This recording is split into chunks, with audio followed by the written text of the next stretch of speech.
Tokenmaxxing is one way of bragging rights, right? It's like how many pounds do you lift and so on and so forth. But really, are you getting hernia or are you getting strong? We don't know. All that and more on this week's Mixture of Experts. Hi, I'm Aili McConnon, and welcome to Mixture of Experts. Each week, MOE brings together the sharpest minds working at the frontier of artificial intelligence to take you through the week's news. And this week, it's New York Tech Week. So we're here at IBM's One Madison office and studio to bring you some of the on-the-ground conversations. And with me today, I have Kaoutar Maghraoui, Principal Research Scientist in AI Platforms, Neil Sundaresan, General Manager, Automation and AI, and Thiru Venkatachalam, Senior Partner and Enterprise AI Transformation Leader. After the panel, we'll have a special section on AI in higher education with Justina Nixon-Santil, our VP of CSR and Chief Impact Officer. And today, there's three big stories we're going to cover. Tokenmaxxing is back in the news. We're also going to talk about NVIDIA has a new superchip. But first, let's get into the big conversation from New York Tech Week, and this is the future of software engineering. And certainly on the various panels that I've sat in on this week around the city, there's been talk, of course, of AI replacing entry-level coders on the one hand. We have data on that front. And then on the flip side, people are arguing that data engineers, people who can supervise these systems, who can test them, kind of deploy them, and basically, have the human in the loop are, even more important than ever. And so it seems like a great topic to kick off with. And Neil, I know this is a topic that you're covering this week in Tech Week, so I'd love to start with you on the future of software engineering. I mean, we have seen this in software over years. Better tooling, better infrastructure, better ecosystem makes software developers productive, always, right? So even before AI, we did that. We had metrics on how to measure developer productivity. Years ago, it used to be lines of code, the number of PRs, number of commits, etc. And when your metric becomes the output, then it tends to get gamed, right? So we are seeing that with AI as well, right? AI is changing the way we develop software. I mean, increasingly software is AI agentic. So in some sense, when I'm starting to design any software system, I'm going to say, what are all the different components of it? Again, this is not new to software. Component-based software development or service-based software development or architecture was always known.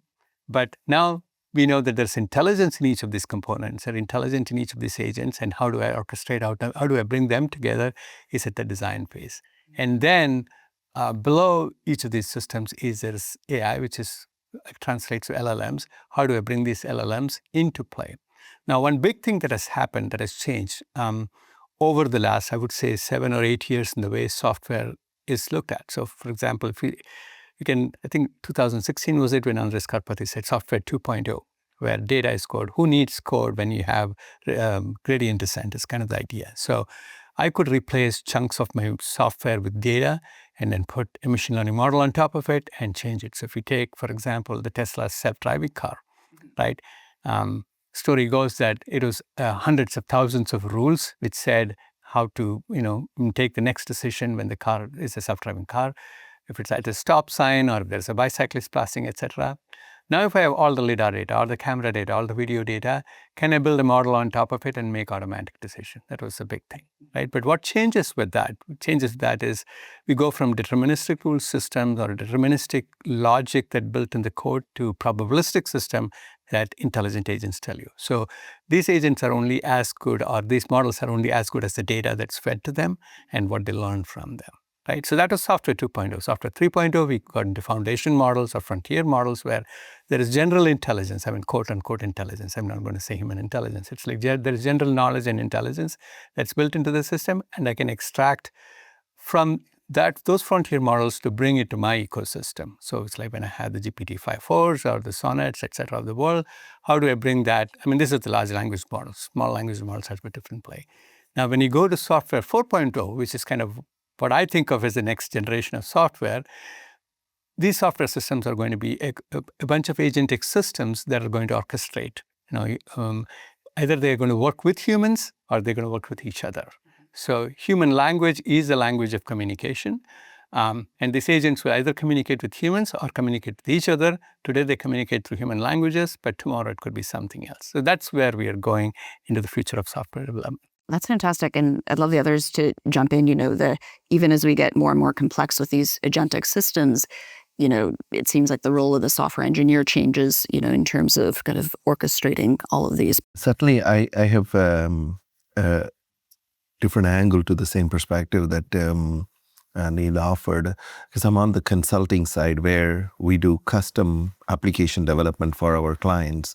And in addition to the evolution of this capability on commercial software development, like Neil talked about, the custom software development on the consulting side is dramatically changed. And what we have as capabilities this quarter in Q2 of 2026, we did not even have it in 2024 last quarter, Q4.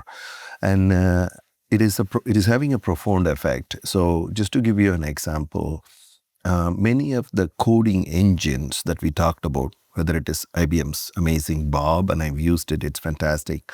Claude Code, which is very popular, or Codex, and other coding engines, we in IBM has created a harness on top of it. Because if you think about software development, and I'm a developer myself, started my career in mainframe, you do a number of things outside of coding, right? You do requirements gathering at the front end.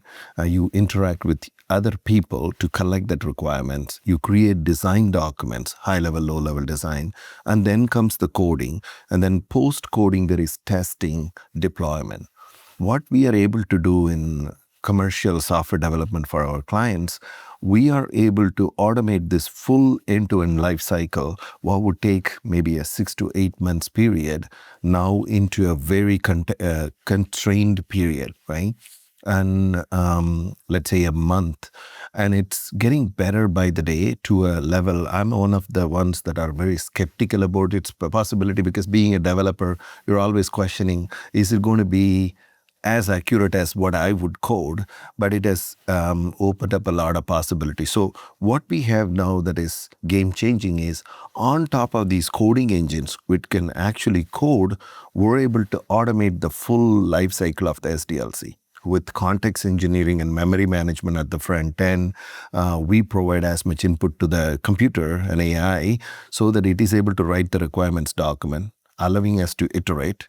It's writing the high-level, low-level design, allowing us to inspect, and then it writes the code, like Neil said, end-to-end, and then it is doing the testing and even deployment. I'm able to and differentiate whether it should be deployed in Azure versus AWS or IBM Cloud. So it has come a long way, is what I see. That's fascinating. And yeah, the strong consensus is that software engineering is more important than ever as it evolves. And Kaoutar, do you want to add your I think thoughts? these are all great points, and I totally agree with what was said. But there is, I think, a different angle here, which is how is the role of the software engineer or the developer changing over time? Right now it's not about, writing code or syntax and so on. I think it's shifting to verification, it's system to system architecture. It's shifting also to like overall integration, the efficiency, the security. Those are really important skills. But also this is also bringing challenges to like the new, like the students, doing software engineering, studying that. What should we focus on? That onboarding right now is also we're facing challenges like how do we onboard right now these new fresh graduates, right? And to get them to that, because right now those entry-level jobs that you mentioned, they're disappearing, they're being replaced because it's all automated now with all these code generators and so on. So right now the skills we're really needing, it's at a higher level. It's the verification, the optimization, the security, the hardware software co-design. Those are things that these LLMs, they still struggle to do well, especially having that holistic view, integration, getting the efficiency, performance, energy, all of these things are becoming super critical. And as now we're having more code generated at this rapid rate, we're also hitting the point that, okay, we're generating more code, more systems, more, holistic end-to-end pipelines and so on that are fully automated. That raises complexity, more code, more technical depth that we're getting. How do we manage all of this? How do we make sure that, are we generating all this code, is it needed? Can we maybe shrink that, code base? And that requires somebody who's really understanding the system deeply. So that's onboarding. How do we, I think, get that hurdle off? Because initially we had a sandbox where new software engineers, they will build experiments and so on. That is sandbox that we had initially for new beginners is disappearing. And I think that also should revolutionize the way we educate and train software engineers. It has to change so we can keep up with, this new world of AI-generated code. Yeah, just to add to that, I think it's an excellent point about the evolution of our roles. The developers are becoming agent builders. That's orchestrators. Orchestrators, because it's not about coding. It's about how do you define the AI agent to do the coding. Exactly. Testers are becoming agent auditors. So when AI develops the code, you can't go and edit the code. That is gone, right? So what you could do is validate the output, and the rules that it has invoked to produce the code is what you could do. So it's definitely evolving, and we have evolves that we are creating that are auditing, right? Yeah, so excellent. Even think that, we used to have these human-computer interactions. I think now we're shifting toward agent-computer interactions, and the role of the human in the loop is also becoming kind of a verifier, orchestrator, and deeper system thinking skills are definitely going to become very important. So if we look at IBM, right, we are doubling the number of entry-level engineers. And you kind of started by saying, hey, software engineer jobs are disappearing. Actually, I have a very different view of that. You can go back even 2 years, teams that hired new software engineers. What do they do in the beginning? They're given some document to read, or they ask some testing to do. Most of them play ping pong for the first 3 months because the managers don't have time for them, right? And that is changing. We are running an experiment now. We've onboarded thousands of software developers into our division, and we give them tools like Bob. Now, Bob can automate and augment in the entire SDLC life cycle. So suddenly they feel more empowered, right? So in some sense, we have internal studies have shown, right? IBM builds enterprise software, right? So if I were to say, hey, take the software and then get it FedRAMP ready. Now, entry-level engineers do not know what that means or how to do it. So they need a starting point. And tools like Bob become their starting point. So in some sense, we often say, this is, again, feedback coming from developers within the company, which is, Bob is a distinguished engineer or the fellow or the senior engineer, principal engineer for a beginner developer. And for a principal developer or a fellow, it's a beginner engineer who would take those ideas and put them into code, right? So I think time will tell. When we can talk in 6 months and we'll tell you exactly what the journey has been. But we see more and more people, software developers, when they start fresh up college, right, are able to do things that they were not ready to do, or they were not empowered to do, or they were not trusted to do, right? So actually that's a positive side of this story. Right. I like this idea of Bob having apprentices, and we can unleash Bob on all the summer interns that have flooded into exactly our office. That's exactly what we do. So yeah. in their welcome bag, they get the Bob Schwack and the Bob API key. Great. And then they go from there. And that Bob can be involved in the upskilling as well. Yeah, and then you'll hear in the afternoon in Justina, we are working with university to create curriculum to get them ready for this AI-style software development. The idea is not new, right? You can go back 40 years. Donald Knuth said, well, the idea of literate programming was there before there was AI. And it was like, if I have an assistant, and if I could speak to the assistant in English or human language and say, hey, go code this up for me, I just need to be a domain expert, right? I don't need to be that engineer. So while people say it's taking away software developer's job, I think everybody's becoming a software developer. And we see that. Yeah. So internally we are seeing Bob being not just used by software, it's used by infrastructure, consulting, operations, finance. I was at CIO's office yesterday, communications, everybody's using Bob. In their own way, marketing, everybody's using Bob. So people are more empowered and feel more capable, right? This is a rich topic, and we'll move to the next. We could talk, and I'd love to follow up actually in 6 months and see how it's all evolved. Our next topic that we're tackling is tokenmaxxing, and this is back in the news. Uber's CTO made some comments that went viral about, whether it's going to be hard to justify the AI spend, when in the case of Uber, I think they blew through their token budget for the year in 4 months. and kind of leaders are rethinking, how to incentivize employees to use AI. And I know there's a new term floating in the ether, value maxing, and in terms of how companies need to be a bit smarter in terms of the AI spend. And I feel like this would be a rich topic. And I know, Neil, you were interviewed on it recently, so why don't you kick us off? There is something called Goodhart's Law. Everybody talks about it these days. I mean, we are learning all kinds of new economic terms, Devon's paradox or Goodhart's Law. But the point is, if you create metrics and tell people to optimize on those metrics, people are going to eventually game it. I mean, I've got a great story from my economics friend he has 3 daughters, and he was encouraging his older daughter to potty train his youngest daughter. And he told her every time you take her to the bathroom, you'll get a jelly bean. And suddenly he was seeing that the older daughter was getting a lot of jelly beans. And the younger daughter was going to the bathroom all the time. Then he was seeing that she was feeding her water all day long.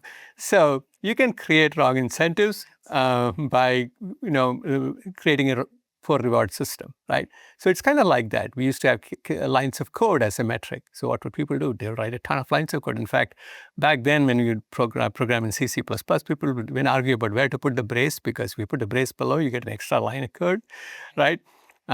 Counting PRs without counting PR reversals, number of files that were changed. I mean, all these metrics have been used even with AI. And every time this metric was used, it was gamed, or it turns out to be incomplete metric. We measure these things because we can measure them, because there is no real measure of productivity, right? So token maxing is exactly the same thing. It's like, hey, if I use a lot of tokens, that means I'm very productive. But, it comes in various shapes. Number one, I can write elaborate prompts for some simple questions. I can make it create elaborate outputs for some simple answers it should give. The models can game it too, and we see that. So for example, the reason people talk about tokens is because the model providers measure, they charge you by tokens. So they say, hey, per million tokens, etc. But they can be verbose as well. So you can compare an older and a newer model, and you can just say for the same task, it is actually using a lot more tokens than before. So it doesn't really matter how you price your million tokens, right? If you say, oh, my million tokens are $10 and your million tokens are $20, all I need to do is generate twice as many tokens and I'm good, right? I can game the system. So model providers are getting the system, the tools are getting the system. And when we talk about tools like Bob, it is not just the models and not just the tokens. It's also the context engineering that the developers have to do. So it is kind of the harnesses that the developer produces, the skills of the developers as well. So with the same model, we can produce very different kind of results in terms of token consumption, in terms of quality of the products, in terms of the performance of the product, etc. So we always think about, like, in Bob we have multiple models that orchestrate, and we measure in terms of cost, in terms of quality, and in terms of performance. And this Pareto frontier is what we try to optimize on. So it is not just the model, just not the number of tokens. Of course, and token maxing is one way of bragging rights, right? It's like, how many pounds do you lift, and so on and so forth. But really, are you getting hernia or are you getting strong? We don't know, right? And a lot of people, and I think the mistake was made where they created a leaderboard. And the moment there is a leaderboard, people want to be on top of the leaderboard, right? And we see that even with AI. It's like, oh, we beat that model by 5% because you're optimizing. I mean, we heard of Llama 4, for example. We optimize to be on top of the leaderboard, not to solve the problem. So the focus has shifted because of that. And I think it's one of the many metrics. We should count tokens, but we have to count everything else as well. I like the jelly bean maxing. I was one of 5 children, and there's a lot of jelly bean maxing when people were being potty trained. But also the deeper themes of the kind of the challenge of measuring productivity, but also measuring many more outcomes, or outcome focus. And I'd love to bring Kaoutar and Thiru you into the conversation on this. Definitely, token maxing by itself is not the right metric, and I think Neil said it rightfully here. Because that also has implications on the infrastructure. Token maxing means like huge GPU, spends and massive, infrastructure costs and energy, and all of that, had environmental effects. And so it's not just, just looking at the model, but looking at also the entire environment and the hardware behind it, and all of that is very important. But again, I think the productivity measures, it takes multiple facets here. It's, what's the ROI? while all of these tokens, what's the efficiency also that you're driving from this? So I think it is a complex metrics, like you said. It has to take multiple things into account, and it's mostly, are the tokens that I generate leading to useful solutions, and product that ship and bring money and solve real problems and so on. Those are the real metrics that we should be focusing on. Yeah, just to add to that, I think the outcomes are probably the ones that are going to stick. From what I have seen, the cost of tokens is kind of keep going down continuously. Over the last 18 months, the cost of tokens have gone down. But in the same period, the consumption of tokens have gone up dramatically, right? So that's the two parts of it. And I draw parallels to memory management and storage costs. I come from the mainframe world, right? So we used to do programming just to move chunks of code in and out of memory just to save memory, and it's become a back then it was super important. So I think the tokens are going to go through that evolution. Their costs of tokens will become very, very commodity, be very minuscule. At the same time, I also feel that the consumption of tokens would go dramatically up. Where I see outcomes play a role is one of the clients' conversation I had was very telling. The client said to me, we've invested in these tokens, invested in these LLMs and AI programs. They are working on it. But I am not really sure that leveraging AI to do a particular work is more cheaper than the human.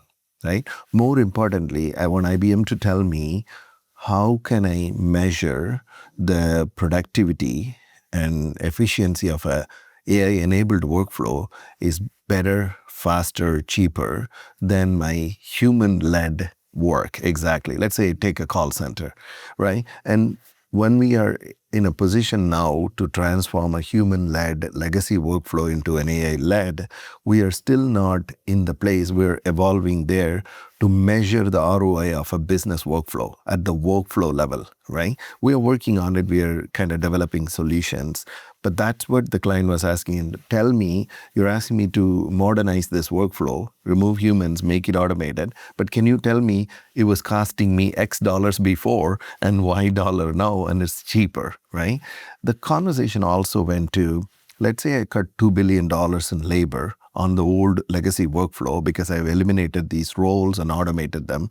But I spent $2 billion in tokens, right? Where does it take? And we concluded that there is one advantage there.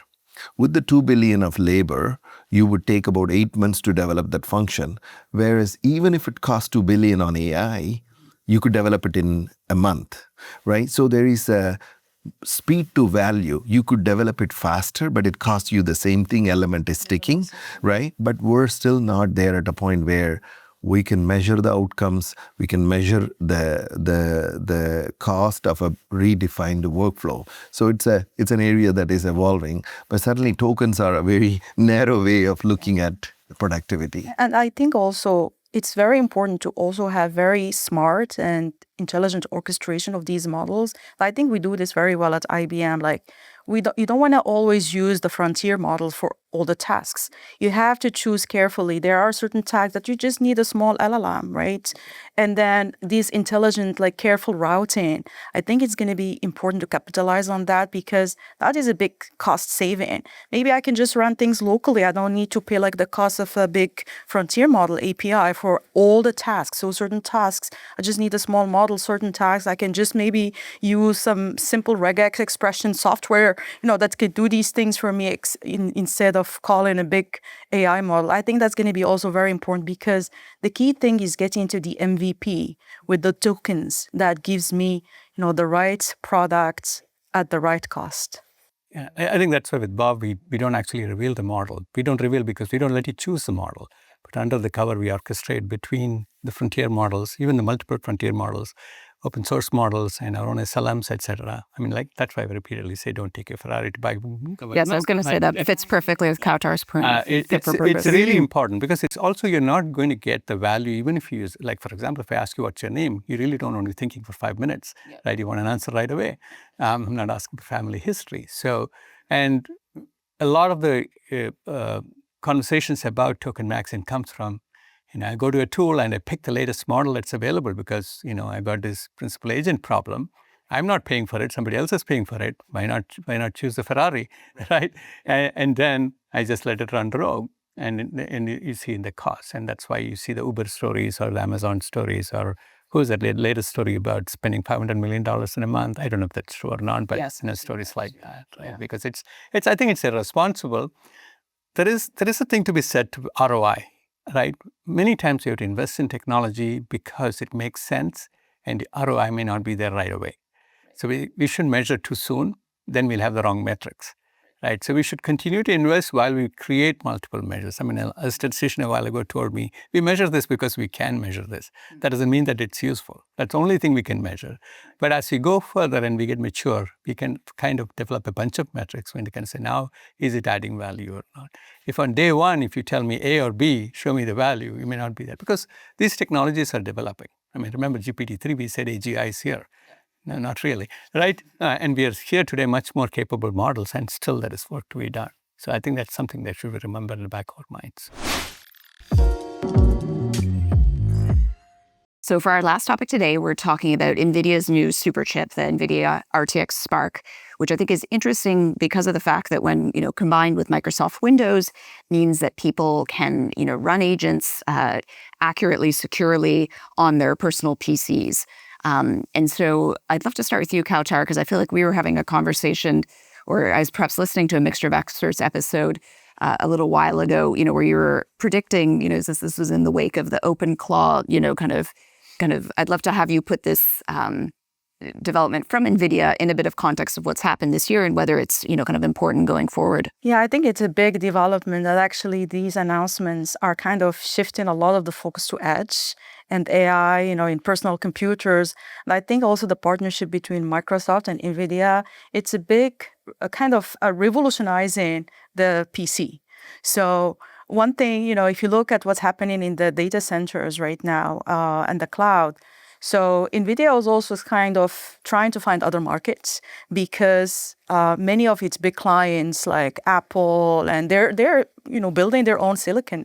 They're building their own AI accelerators and challenging also NVIDIA's dominance with that. So now I think a strategic move for NVIDIA to go into the personal computing and kind of changing the way we interact with our computers, like having agents running on your personal computers with no, cloud access. And that's also I think security here is a big aspect because what this implies is, you can have an agent go watch every stroke that you have, read, have deeper access to all your files, personal records, etc.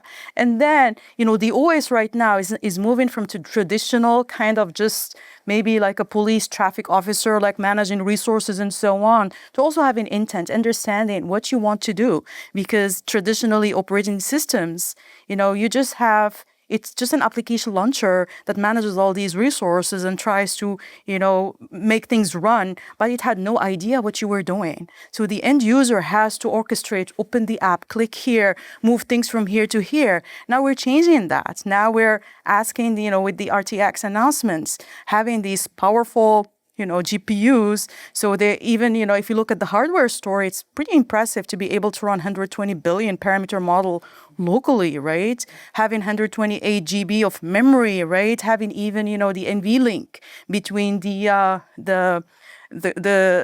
CPU and the GPUs locally. All of these things were not possible before in a personal PC. So I think this is going to bring a lot of the agentic workflows to the OS, but also is changing, the nature of operating systems and the role that the OS is playing. So I think it's going to be interesting to watch how this, folds or unfolds. But I wonder if this is revolutionary technology or normal technology. I mean, I was talking to one of IBM's earliest Fortran compiler developers, and he said, we had to fit a Fortran compiler in 4K of memory back in 1960. And that's how we invented the half bird. We come a very long way from there to 128 gigs of memory on your computer. It will run slow. It will still not be sufficient, right? So we come a long way, and the IBM was there back then, is there now. You can run a trillion parameter model on your machine, and that's great, but it's a part of the evolution. It'll be interesting to see where it goes. And Thiru, do you want to close us out with some sure. thoughts on the topic? I definitely feel there is this is a big development in the world of AI, and to some extent, a rebirth of the PC and its relevance in the computing world. Because if you remember, back in the days, the servers and the mainframe to distributed computing to mobile computing, there was a forward momentum towards, continuously going towards that. But this actually sort of takes us back a little bit to making the PCs more relevant. And I think that's going to then evolve into, again, edge being more mobile, right? The same thing is going to happen in mobile chips. It is super interesting for someone like me to look at it because in the edge scenarios with the arrival of CloudBot, we were all experimenting. It's doing some things that are extremely, extremely helpful. For example, for years, I've struggled with finding that one email from my email inbox that I could not find. It's able to find it, right?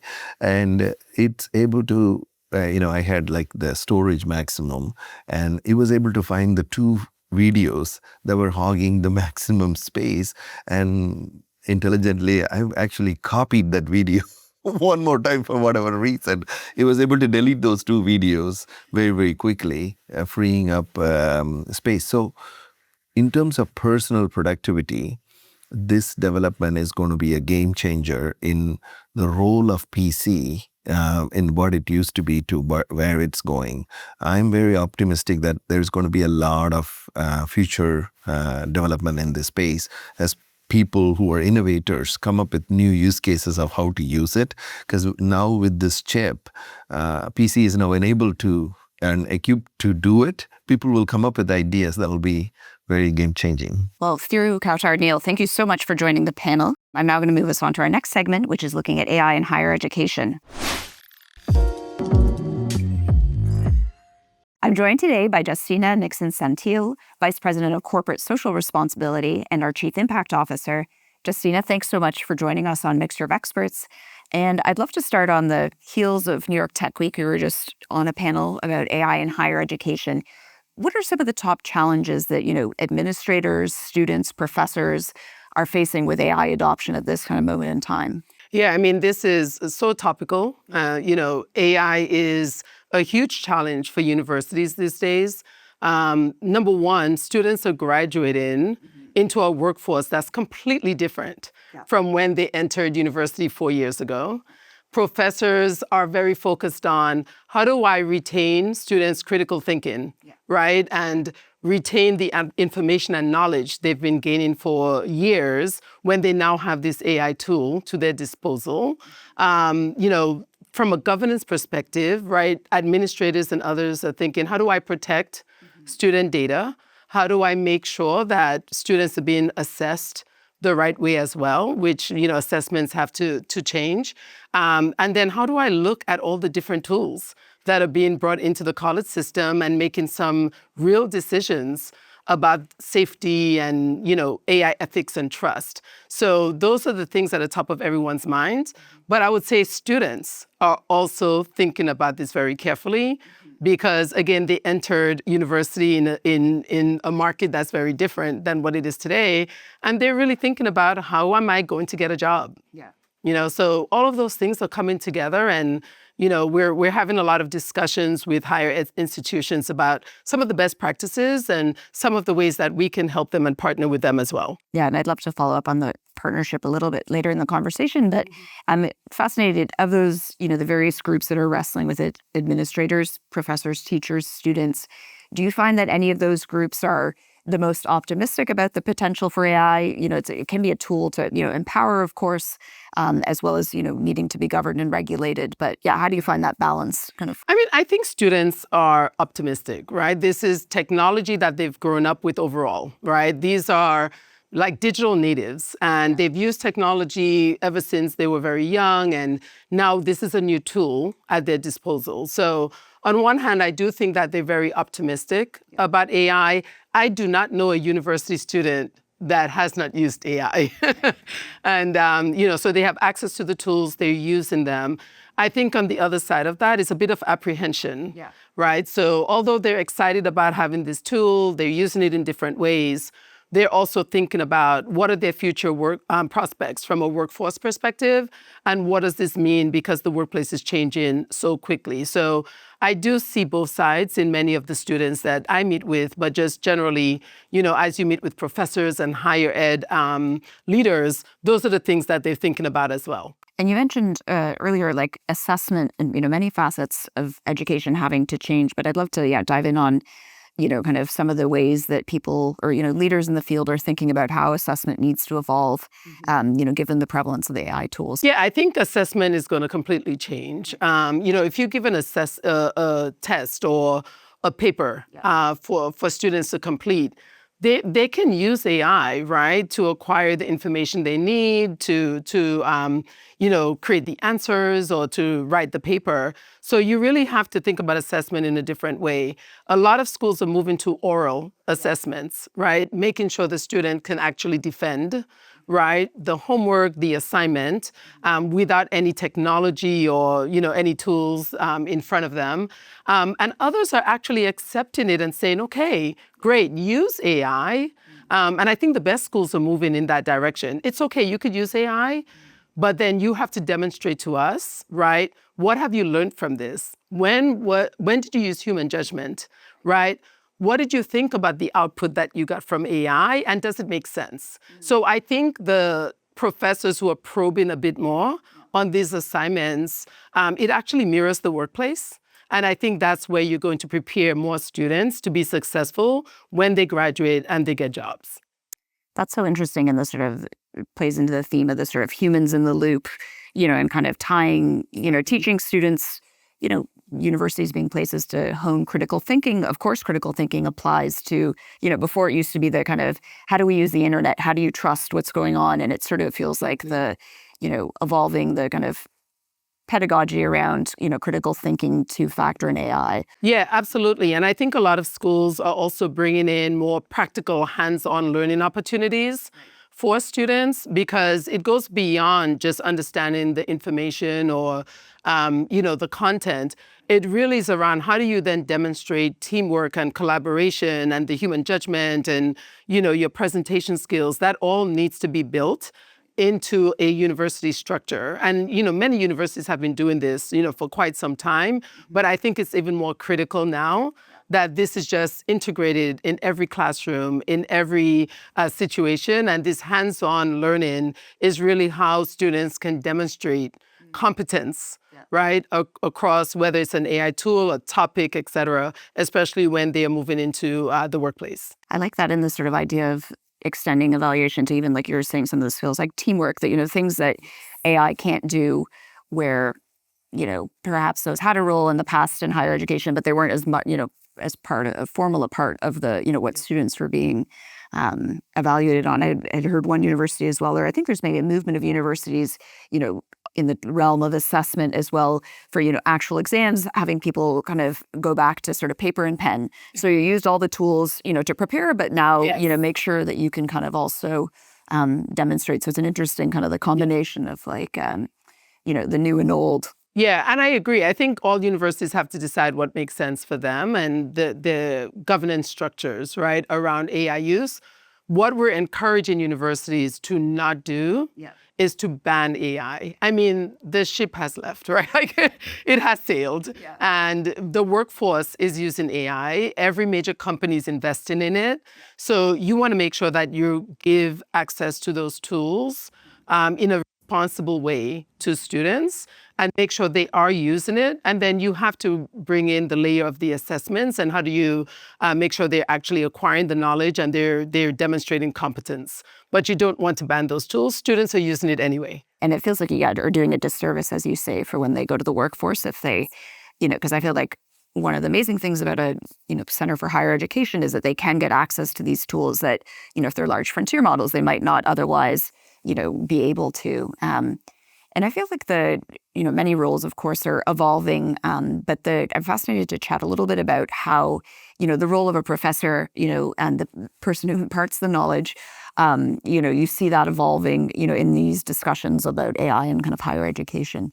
Yeah, I mean, let's be honest. Higher education has historically been slow to move. And you always have the early adopters. You have the professors, and a lot of them we work with because they're the first ones that are willing to say, I want to bring in this new tool or this new practice. I want to try something different. I want my students to learn in a different way. So you always have these early adopters. I think what's different now is the speed of change. So although you're continuing to work with these university professors who are willing to step in, who are willing to try different things, willing to bring these tools, you have to actually move very quickly to all professors, right? So you usually use them as champions, you usually use them as part of your overall change management. But I think what's going to be critical is this can't just be the computer science professor, right, or the engineering professor. You have to look at the humanities. You have to look across all of the different disciplines and schools at a university to really think about how AI could be implemented everywhere. It can't just stay in one area. So I think professors are looking at how do we bring this in, whether I'm in the School of Business, right? Whether I'm in the School of Arts. How do I bring in AI in a very disciplined approach with trust and governance around it? And then how do I change my curriculum? Right? So to incorporate the use of AI, and then how do I change assessments? For a professor to think about all of this, it's a lot. It's a lot. So I think this is where partnerships with IBM come in. I think a lot of schools are creating like rubrics and principles around governance and also showcasing the best examples that professors, especially the early adopters, are using to quickly be able to bring this across an entire school system. And then you have universities like Purdue University, and we just met with them. They've actually incorporated AI as a mandatory class across all of their freshmen. Right. So to me, that's where you get real change. It's no longer an option. It is something everyone needs to do. And we have a number of universities that we've worked with to incorporate our Skills Build program and our content in a similar way. I love that, and this sort of idea of like AI literacy, like, you have kind of writing workshops, AI literacy being, kind of a mandatory for all freshmen. And I'm glad you mentioned, IBM's work in this area, because I wanted to chat about, the role of the private sector in helping higher education sort of step up. Because as you were describing, I was imagining various, poetry professors who, trained, they're not, as used to perhaps a computer science professor in, thinking of technological tools to, convey their information. But yeah, what sort of role do you think the private sector, and particularly tech companies like IBM, have as this space evolves? I think they have a huge role. Number one, industry partnerships for higher ed, they are so critical. Right? Higher ed institutions really need to understand what's happening in the workplace, and they need to understand the pace of change and how companies are integrating AI, what their expectations are for an entry-level hire, and then what does that mean for higher ed institutions and how they adjust their curriculum and prepare their students. So I think these partnerships with industry, so critical for higher ed institutions. When I look at the work that we are doing, right, and the partnerships we have with universities, we are bringing our expertise and our tools and our Skills Build program to universities globally, because providing that access to content, right, is so critical for students, but also making sure IBMers are part of this, right? We have so many academic advisors who are IBMers who are actually mentoring students, teaching classes as guest lecturers, sharing with them how work is changing within IBM so they could be prepared. So I think it's not just the responsibility of companies to provide that access to the training and content like we're doing, but how do you make sure they also have access to your employee base to really demonstrate those types of changes? And then also, how do you partner that with talent acquisition? How do you make sure that you're also looking at the pool of students who have acquired some level of AI competence, right, and fluency? And how do you look at that as your pipeline, not just for your company, but for your clients? So those are the types of things that we're doing in our partnerships with higher education. That's wonderful. And yeah, and I feel like it for all those students, we, spoke earlier about the fact that they started university, the skills that they thought they needed, the sort of contract of like, if I work hard in this area, I'll have a job, has changed. And, it's combined with the, pace at which it's changing.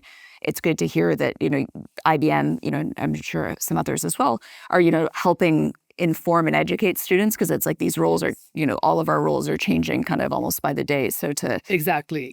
For students to know how they're kind of redirecting, seems to be a critical. I think one of the things that we are working with a lot of students around is how do you really focus on those other skills that you've gained. So if you entered school and you were focused on data science, right, or computer science, and some of those, disciplines have changed, right, over the last 4 years, how do you take what you've learned, especially the hands-on, practical, experiential learning that you've done, and parlay those skill sets into what the new job looks like? So don't focus too much on what, the actual degree that you've gotten. Right. Focus more on the skill sets that will enable you to be successful in any of the new roles that are now available to you.